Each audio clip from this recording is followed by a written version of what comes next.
जिस तरह से प्रभु राम की में आस्था रखने वाले सनातन धर्म के करोड़ों लोगों के आस्था पर आज आघात किया है भारतीय जनता पार्टी ने, ये स्पष्ट हो गया कि भारतीय जनता पार्टी प्रभु राम की पुजारी नहीं, प्रभु नाम के नाम पर व्यापार किया है भारतीय जनता पार्टी ने।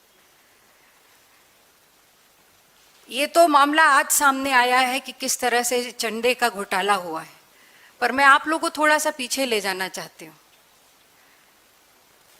जिस तरह से आज चढ़ावे के पैसे जिसकी कीमत 200 करोड़ के आसपास है, पर इसकी पृष्ठभूमि देखिए। मैं तो यही कहूंगी कि जब से ये ट्रस्ट बना था और जो ट्रस्ट में लोग थे उनकी नीयत नहीं साफ थी, और यही वजह थी कि जब अधिग्रहण हो रहा था जमीन का, उस वक्त भी जैसा कि अध्यक्ष जी ने बताया कि वहां के मेयर के परिवार के लोगों ने किस तरह से सस्ती जमीन खरीद करके महंगी जमीन ट्रस्ट को बेची। और ये आरोप विपक्ष ने नहीं लगाया था, ये आरटीआई में ये आरोप की पुष्टि आरटीआई के माध्यम से हुई थी। दूसरी बात, याद होगा आप लोग को कि जहां पे प्रभु राम का मंदिर बना उसके आसपास सेना की भी जमीनें थी।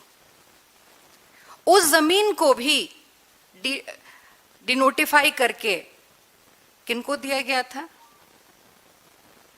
बड़े बड़े उद्योगपतियों को दिया गया था, बड़े बड़े महात्माओं को, जिन्होंने उस जमीनों को लेने का प्रयास किया। ये सारी चीजें पब्लिक डोमेन में थी, और वो भी किसकी जमीन थी? सेना की जमीन थी।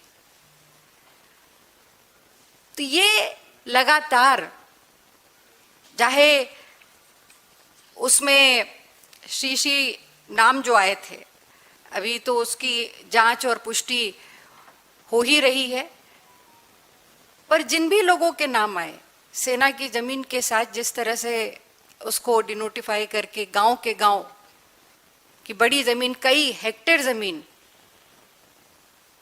दे दी गई थी सस्ते दामों में, ये भी एक विवाद सामने आया था। पर वो भी बिना किसी जांच के, बिना किसी उसके, आज उसकी भी अस्तित्व कहाँ पे है, वो जांच कहाँ पे, किसी को नहीं मालूम।